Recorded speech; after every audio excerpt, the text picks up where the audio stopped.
Olá, queridos, queridas, estamos aqui de volta com o nosso programa Conexões Espiritualidade Crítica e hoje temos uma presença especialíssima, que é o nosso querido jornalista Leonardo Atush, do Brasil 247, e que vai conversar conosco sobre temas muito inéditos, muito interessantes, instigantes e que tem a ver com a espiritualidade, que é justamente esse nosso tema. Léo, querido, seja bem-vindo aqui no nosso programa. É uma alegria, uma honra você estar conosco.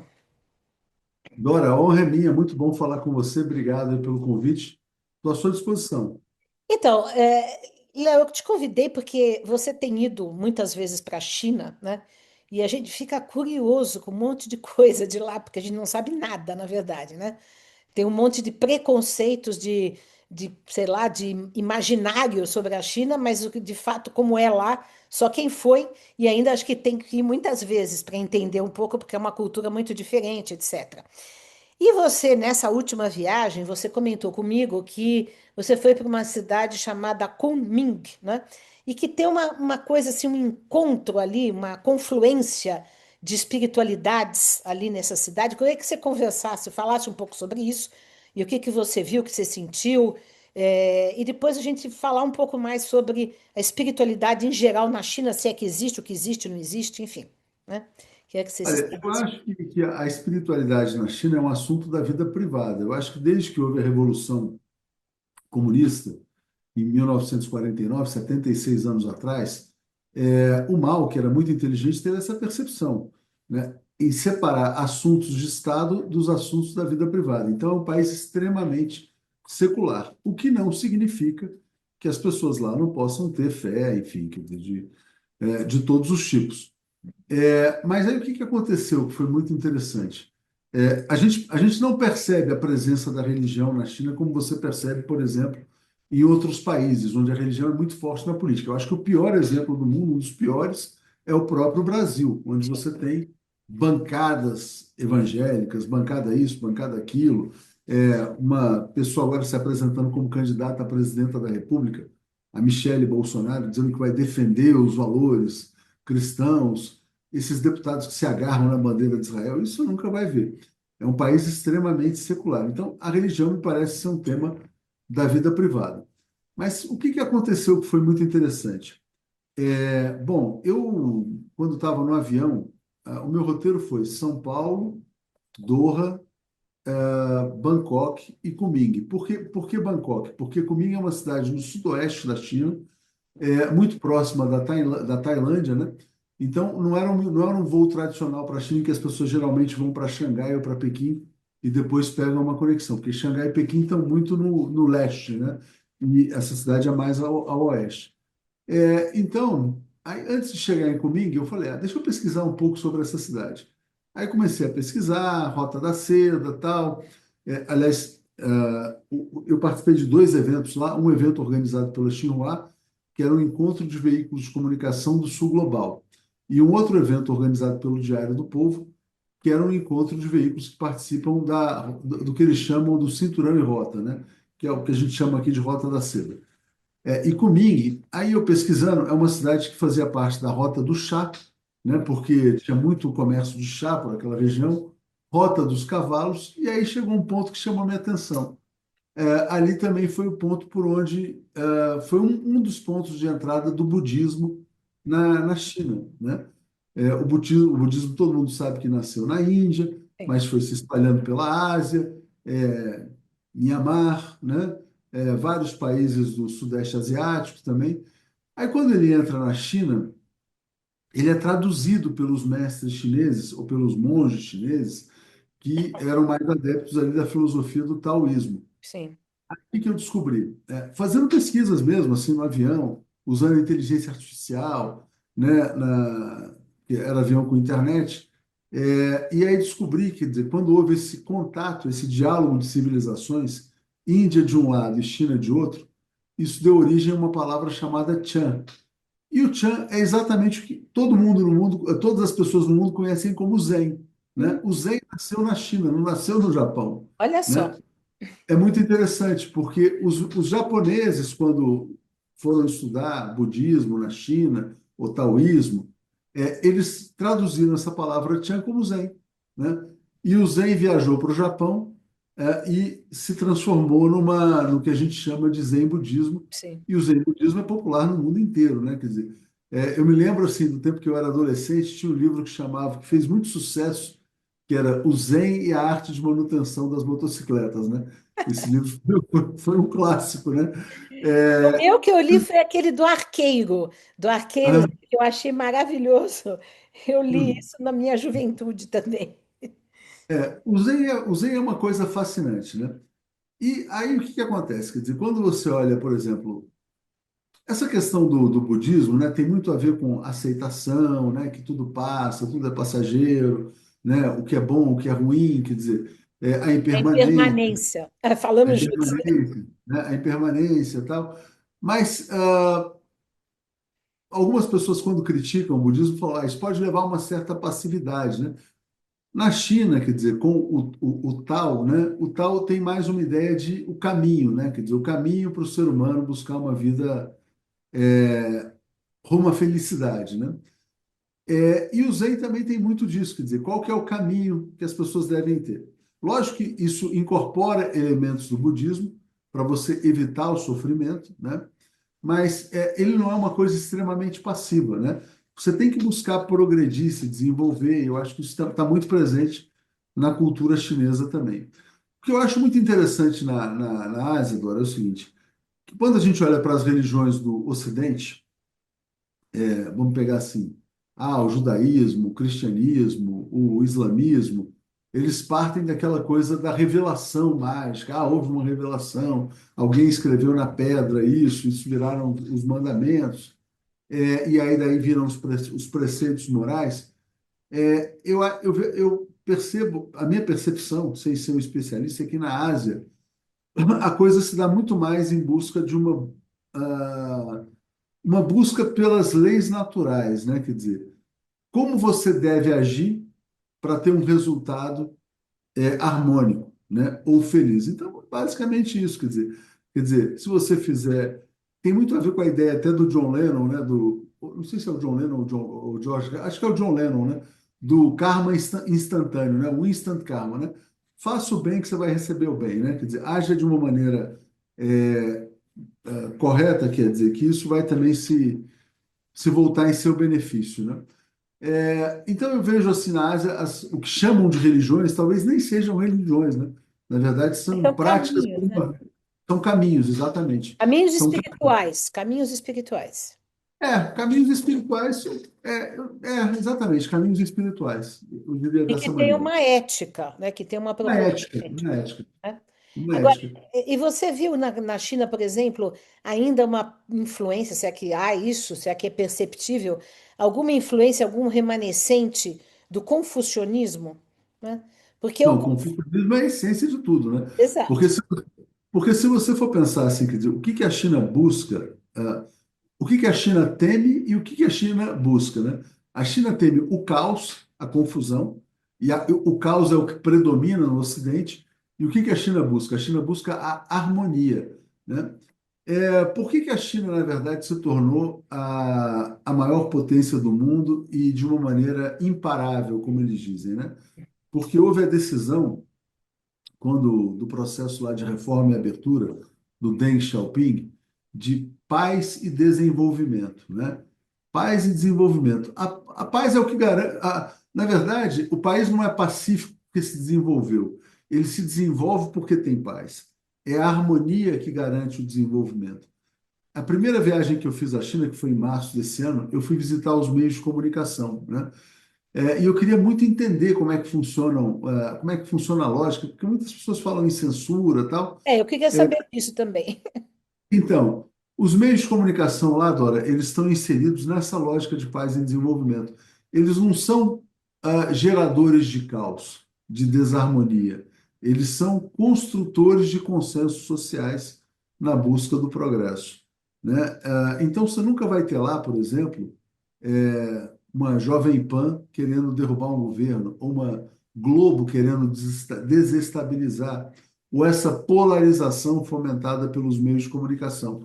Eu acho que isso cria um sentimento, inclusive, de mais. de menos ansiedade.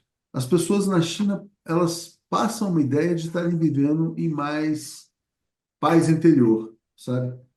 Eu acho que a mídia no Brasil, no Ocidente, ela tem gerado muita desarmonia na sociedade, muita polarização. Então, obviamente, quer dizer, o confucionismo, eu acho que é a base de tudo, Pois que é. é essa ideia de E a harmonia, base política, né? Porque o Confúcio tinha uma ideia política, né? é uma base política, exatamente. Quando você olha, por exemplo, o porquê do desenvolvimento chinês, que é você ter na espinha dorsal um partido, o Partido Comunista da China, ele é um gerador de paz e estabilidade, né? Ele é um garantidor da paz social, né? Então, isso é uma base política. E o tal, né, ele é um caminho. O tal, o tal se insere mais na lógica individual, né? Sim. Qual que é o caminho que você deve buscar? Eu acho que é isso.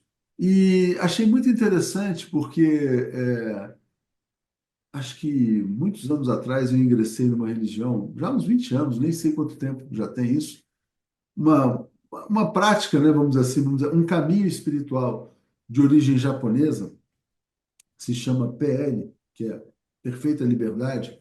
Muitas pessoas conhecem, algumas pessoas até tinham no passado um adesivo no carro que era Vida é Arte, que é o primeiro preceito dos 21 preceitos, né? E aí é interessante, porque eu estava indo para Kunming, uma cidade que eu jamais iria se eu não tivesse recebido um convite, porque quando você vai para a China, você pensa, eu vou para Xangai, eu vou para Pequim, eu vou para Shenzhen, para essas cidades que são mais populares, vamos dizer assim, embora Kunming seja uma cidade muito popular dentro da China para os chineses. É a cidade onde muitos chineses querem se aposentar. Ela é conhecida como a cidade da primavera, é uma cidade muito interessante, recomendo, inclusive, que as pessoas conheçam. E aí, quando eu fui cair em Kunming, eu falei, poxa, eu estou chegando aqui à origem de tudo, à fonte, né? Porque essa instituição, Perfeita Liberdade, ela começou com o nome Ritonomichi. Ritonomichi, que é um caminho para o homem, né? Ou seja, uma espécie de tal também, né? Sim. Então, ou seja, é uma instituição japonesa que bebeu na tradição chinesa, chinesa barra budismo indiano, quer dizer, ela é fruto desse diálogo de civilizações. E depois de um certo período, quando ela existiu durante um tempo como Ritonomichi, é que ela se converteu em perfeita liberdade. Que eu E conheci em primeiro lugar muitos anos atrase, falava-se o nome em inglês, Perfect Liberty. É, eles falam em inglês, porque eles têm. Porque é muito interessante, Dora, esse papo nosso vai ser muito viajante, quer dizer, vai ser muito ótimo, assim interessante. que eu gosto. Eu acho que eles falam Perfect Liberty porque eu acho que eles têm uma ambição global, né? E qual que é a ambição global? A ambição global é a paz mundial. Bom, antes de ir para a China, eu fui 3 vezes ao Japão. Eu fui ao Japão em 2010, 2012, 2015. E eu só fui para a China agora em 2025, né? Eu adiei muito essa visita à China. Eu fui uma vez ao Japão a convite da Mitsubishi. Em 2010, 2015, eu fui participar de duas cerimônias dessa instituição lá no Japão. Essa instituição fica numa cidade chamada Tondabayashi. Tondabayashi é do lado de Osaka. E lá eles têm um grande monumento que é a Torre da Paz Mundial. Então, o grande objetivo dessa instituição é alcançar a paz mundial, né? Bom, eu acho que a minha E vida surgiu depois, eu não me lembro, surgiu depois da Segunda Guerra? surgiu depois da Segunda Guerra Mundial, porque no Então, Japão influenciada também por essa experiência trágica, né? Da bomba, também, da bomba de também, Hiroshima, Nagasaki. também da bomba, e também porque, na verdade, as religiões elas eram contidas no Japão pelo imperador, né? Antes da Segunda Guerra Mundial. Então, houve uma proliferação de instituições Sim, após a Segunda Guerra Mundial. Mas, obviamente, o trauma da guerra motivou muito essa busca pela paz mundial. sim. O Japão é um país muito interessante para quem. Eu recomendo muito que as pessoas um dia visitem Hiroshima, né? Muito impactante também. É, conhecer aqueles horrores, né? O que foi a bomba atômica e tal. Nossa, coisa horrorosa, né? Mas olha que interessante, né? Antes de fazer essa viagem para a China, eu estava muito reflexivo sobre qual que deveria ser o nosso futuro editorial, né? Como Brasil 247. Porque, Dora, a gente teve uma missão, né, muito importante, né, que foi defender a democracia no Brasil, é, defender a Dilma, né, do golpe de Estado, defender também a volta do presidente Lula à presidência, e o Lula voltou, tal, aquela coisa toda. Eu vejo hoje muita gente falando em resistência, resistência, resistência, né? Eu acho que esse tempo já passou, né? Até depois disso, eu passei a falar, quer dizer, olha, a gente não é mais um veículo de resistência. Agora a gente é um veículo que busca o desenvolvimento nacional. De proposição, digamos De assim. proposição, né? De proposição, quer dizer, o que que o Brasil deve fazer para buscar a sua vocação, que é ser um país próspero, desenvolvido, feliz também e tal. Eu vejo hoje muita gente falando, não, vamos resistir, mano.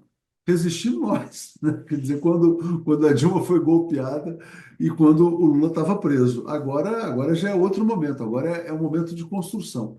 Acho que o Lula vai se reeleger, eu acho que ele é o favorito e tal. Aí eu estava conversando com o nosso sensei, o nosso mestre, antes dessa viagem, Dora, e eu falei assim, quer dizer, eu acho que a gente tem que partir para um objetivo maior, né? E qual que é o objetivo maior? Né? O objetivo maior passou a ser esse tema da paz mundial. Até por influência dessa instituição japonesa também, né? E pensando nisso, quer dizer, eu achei muito mágico eu cair nessa cidade de Kunming, né? Onde, quer dizer, eu de alguma maneira ia à fonte, né? E também eu queria te falar o seguinte, quer dizer, essa ideia de paz mundial, ela passa muito por esse conceito de multipolaridade, de Isso, mundo é isso que eu ia multipolar. falar. É, porque Exatamente, não dá para ter paz submetido ao império. exatamente, Aí é exatamente. preciso realmente resistir. Enfim. E eu exatamente eu amei, quer dizer, participar da cobertura da cúpula do BRICS no Rio de Janeiro, né? Tinha uma época que, Ah, eu sou muito fã do BRICS, muito, muito fã. E é um exatamente, tinha uma época, orgulho que a Dilma esteja à frente disso, né? Um orgulho incrível, né? Que a gente tem, né? com certeza, né? E aí o que que aconteceu? Falando sobre o BRICS, né? Tinha uma época que eu tinha uma vontade, né, de, sei lá, quando eu tivesse condições, eu iria em todas as Copas do Mundo, né? Depois da Copa de 2014. Mas aí, quer dizer, aquela coisa, a seleção brasileira virou uniforme de fascista, Nossa, aquela coisa nossa. toda. E aí eu tomei a decisão, Dora, que a minha Copa do Mundo vai ser essa cobertura sobre o Sul Global, né? Ah, esse é Então, ótimo. Esse é então muito melhor que a Copa do Mundo de futebol. é muito melhor, é muito mais legal, também achei. Então, assim, você vai me ver a partir do ano que vem, vou estar na Índia, vou cobrir a cúpula do BRICS, e, enfim. Então, como eu entrei nessa onda de sul global, de paz mundial, etc. e tal, eu tomei essa decisão antes da viagem. E a viagem estava indo exatamente para essa origem. Então, eu achei que foi uma As coincidência. coincidências significativas, né? Exatamente. Eu acho, peraí, deixa eu só abaixar aqui o volume aqui. Exatamente. Eu acho que essas coincidências, elas não são tão coincidentes, né? Elas fazem parte de alguma coisa que a gente costuma chamar de destino, né? Disso que a gente É. costuma chamar.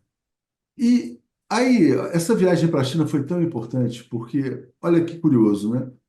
Além de participar dessas duas conferências, uma sobre Sul Global, ou seja, paz mundial, integração com os outros meios de comunicação, outra sobre Rota da Seda, que também é paz mundial, né, de certa maneira, porque a Rota da Seda é uma integração pelo encontro de civilizações, pelo comércio, mas quanto mais integradas são as sociedades, mais próximos os países estão da paz, né? Mas também eu participei de alguns eventos lá numa instituição, num think tank chamado Beijing Club, e por acaso, um belo dia, eles me chamam lá para uma conferência que eles estavam organizando, cujo tema era justamente a paz mundial. Eram Olha, especialistas da China, especialistas da Alemanha, da Fundação Konrad Adenauer, assim. discutindo esse tema. Então, também achei bom participar disso.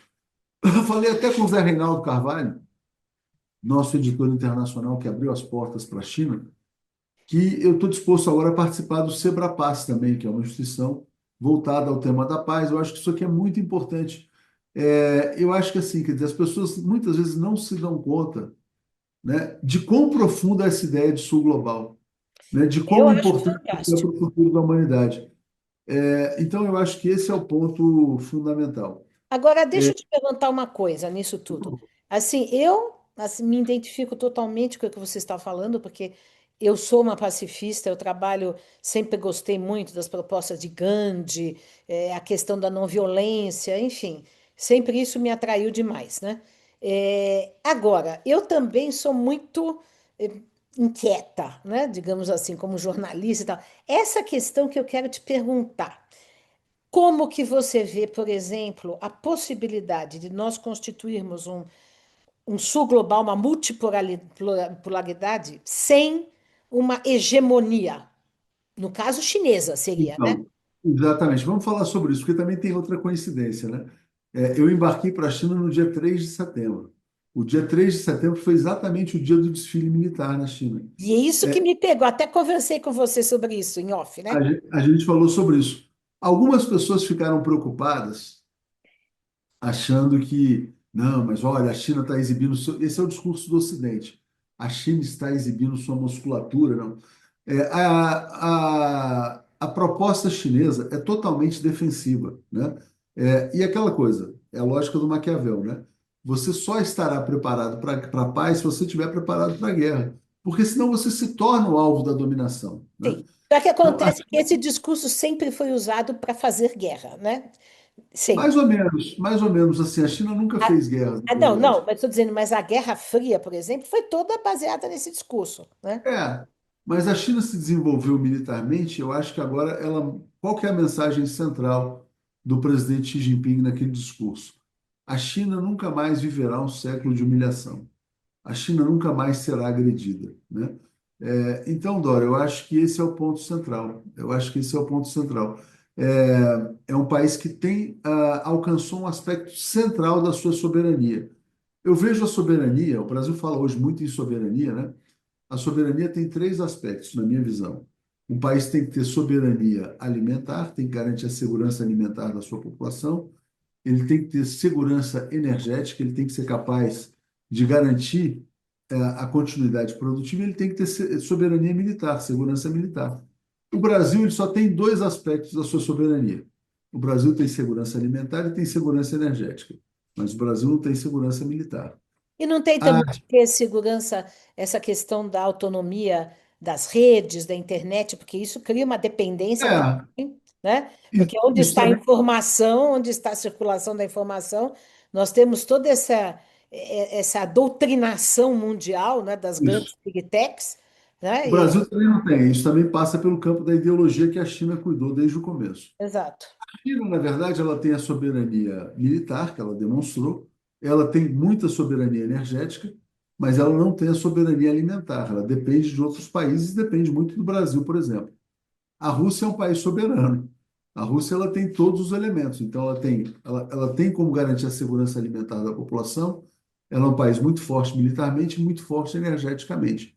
Então, a Rússia ela preenche esses três requisitos, né?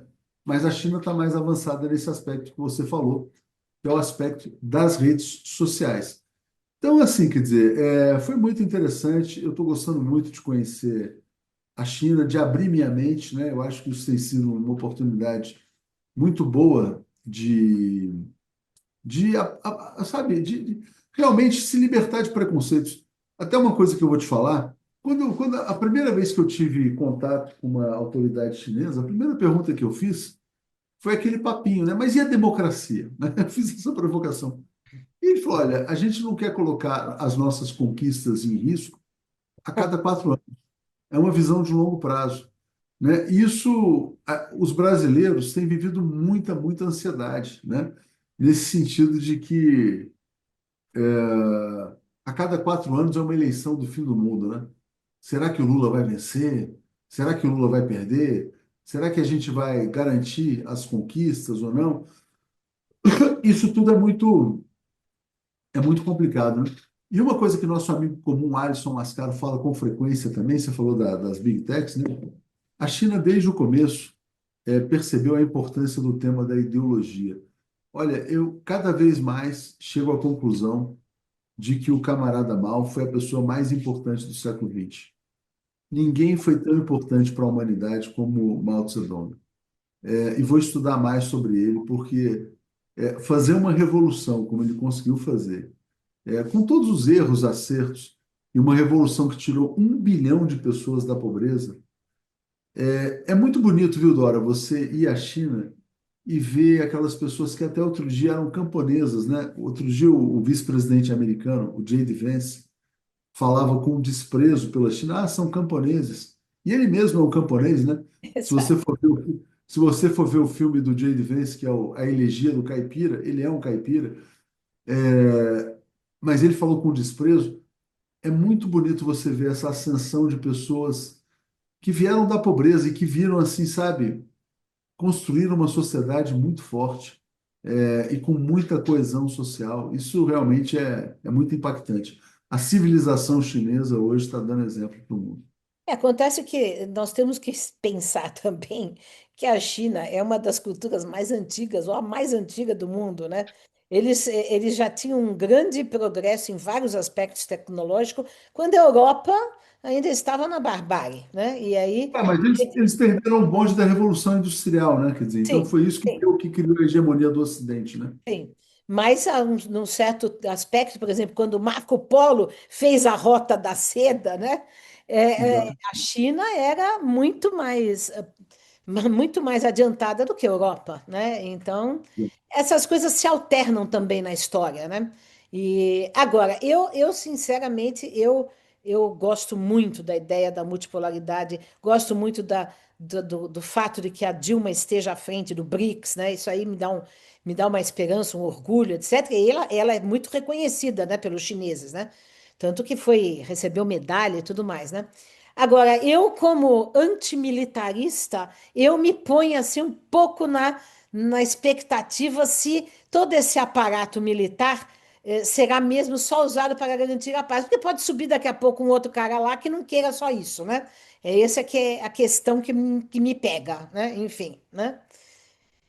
Mas não me parece, viu?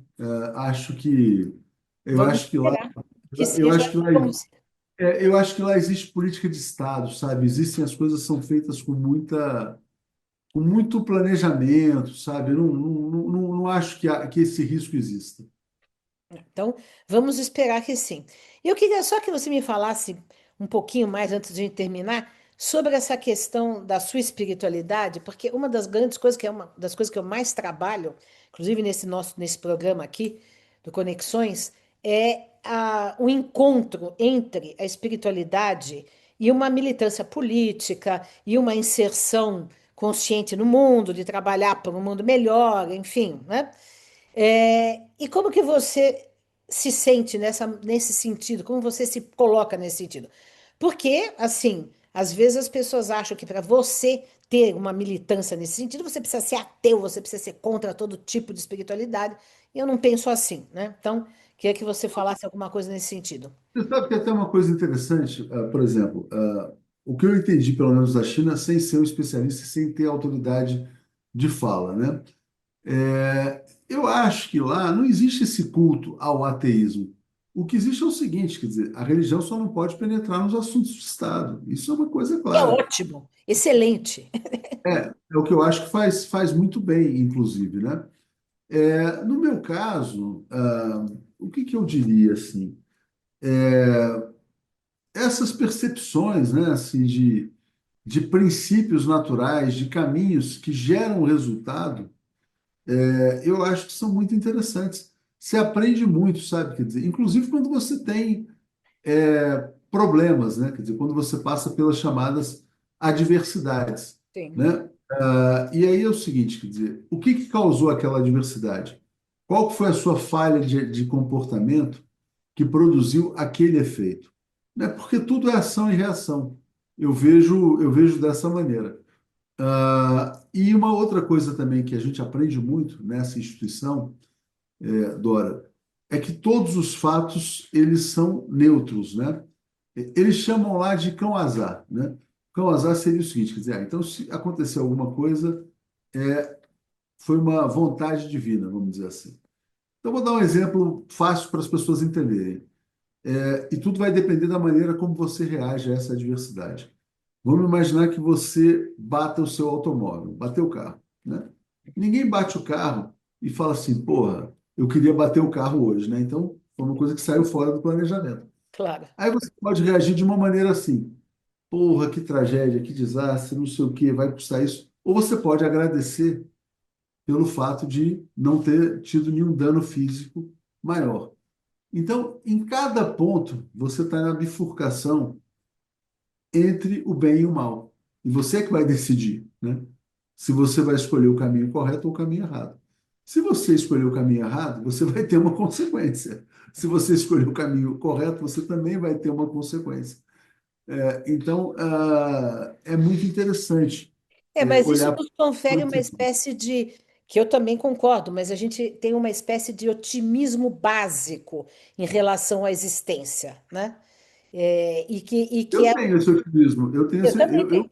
Eu também é, tenho, eu também tenho. Porque eu também tenho uma espiritualidade, né? Então, na verdade, parece que existe uma garantia subjacente de uma harmonia que permeia todas as coisas, né? É isso. e uma ideia de que tudo caminha para essa harmonia no final, Isso. mesmo quando há desarmonia, né? Exato. Exato. Mesmo quando você está vendo confusão, essa confusão é para levar É. a um outro resultado lá na frente. E como assim? É muito interessante acompanhar a história do mundo, né? Tudo que acontece é tudo tão complexo, né? Tudo que aconteceu no Brasil, né, nos últimos 12, 13 anos, guerra híbrida, Dilma derrubada, Lula preso, Lula solto, Lula presidente, né? E se você for olhar pela lógica do Yin e Yang, né, quer dizer, é, ah, o mal está inserido no bem, o bem está inserido no mal. O mal é aquela força que faz, de certa maneira, despertar o bem, né? Sim. Então, por exemplo, você olha lá, Lula e Sérgio Moro, né? Se não houvesse um Sérgio Moro na vida do presidente Lula, o Lula não teria tido a oportunidade de se transformar em herói, né? Porque, Não, no e outra fundo, coisa, por mais injusta, horrorosa que foi a prisão dele, ele teve um crescimento pessoal terrível, tremendo na prisão, né? E se revelou de uma dignidade, tudo isso, quer dizer, né? o mal desejado pelo Moro ao Lula se revelou, foi transformado, transmutado em bem para o Lula, Exato, exato. para ele pessoalmente, para o Brasil e para a humanidade, né? Quer dizer, então, essa é uma situação muito, muito interessante. Veja essa semana, né, o discurso dele da ONU, né? Porque, assim, geopoliticamente eu gosto muito da atuação do Lula, né? É o que mais me orgulha no governo Lula, para falar a verdade. Eu O que me tenho dá críticas na política interna, mas na política, na geopolítica, para mim, o discurso que ele fez é, foi eu fantástico. também tenho várias críticas, mas eu fiquei muito feliz, Dora, assim, quando eu fui cobrir a cúpula do BRICS no Rio de Janeiro, sentei na primeira fila, né? E eu pude assistir assim o Lula em plena forma, falando sobre a cúpula do BRICS, sobre multipolaridade. O Lula é um cara assim, olha, eu sinto pena das pessoas que não reconhecem Também. a inteligência dele, porque são pessoas que estão perdidas na ignorância, né? Não, É um cara, inteligência e liderança, né? exatamente, E sensibilidade também. Ele tem sentimento também, né? Não é só inteligência, também tem isso. né? Mas tem uma coisa assim, quer dizer, que existe muito na China que falta no Brasil. Isso é uma coisa muito interessante. A China trabalha muito a ideia de reconhecimento, né? Então, esse reconhecimento, isso, olha, eu vou te falar, é algo que para mim tem muito valor, né? Então, eu acho que o Brasil ainda tem que evoluir culturalmente para, sabe, reconhecer o trabalho do catador, reconhecer o trabalho do gari, reconhecer o trabalho do lixeiro, reconhecer o trabalho do empresário, reconhecer o trabalho do jornalista, reconhecer o trabalho do presidente, reconhecer o trabalho de cada um. Então, eu acho que o sistema de reconhecimento no Brasil, ele é muito falho ainda, né? Essa questão Porque do reconhecimento é muito oriental também, né? Também tem no Japão também isso, né? também o Japão tem muita reverência, né? Mas também tem muito reconhecimento. Inclusive, quando as pessoas desapontam, né, na sociedade, isso tem um peso tão grande que eles vão lá para o harakiri, né? Quer dizer, É. então isso Aí também não vamos falar, não vamos concordar com isso, né? Não Porque vamos concordar com isso. Não vamos concordar com não, isso é que também. também, eu acho que são culturas muito diferentes, mas que também, para mim, falta no Oriente, às vezes, um pouco de espírito crítico.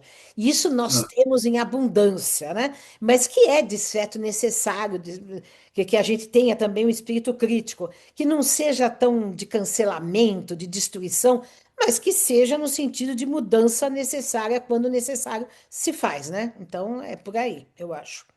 o que eu vejo de ah,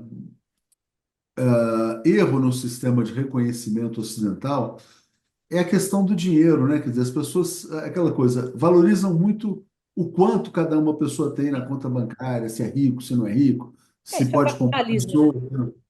É, exatamente. Mas lá, mesmo quando você vai na Ásia, você tem sociedades capitalistas, né? Você reconhece as pessoas pelo serviço que elas prestam à sociedade. Ô, Dora, vai ser muito melhor para o mundo quando a gente chegar a um sistema de bens públicos, né? Bens públicos para a humanidade, em que não faça muita diferença ser rico ou ser pobre, porque os bens vão ser públicos, né? Então, É por isso que exemplo, precisamos, né? uma A vez eu estava saúde, a educação, tudo o isso. transporte, a possibilidade de fazer esporte, de ter atividades culturais, né? Então é o seguinte, quer dizer, não vai fazer diferença ter uma propriedade muito grande ou muito pequena, porque a vida vai se dar na coletividade, né? Então esse modelo vai ser muito bom. Um dia a gente vai chegar lá, eu acho. Esperemos e vamos contribuir na medida das nossas possibilidades. Léo, Vamos contribuir. querido, olha, foi excelente a entrevista com você. Agradeço. Este é o último programa Conexões que eu estou fazendo. Porque Poxa, eu vou ser o coveiro do seu programa, não o governo pode. não. Nós vamos anunciar depois, logo no começo do ano que vem, novos projetos e alguns em parceria com você. Tá bom? Obrigado, Dora. Depois Eu vamos que te trazer umas. agradeço. Um grande abraço para você. Tchau. Obrigado. Eu estou esperando você visitar o nosso estúdio para a gente fazer uma entrevista aqui com você também. Acabou. É só a gente marcar, tá bom? Um Bom, beijo abraço. pra você. Tchau, tchau.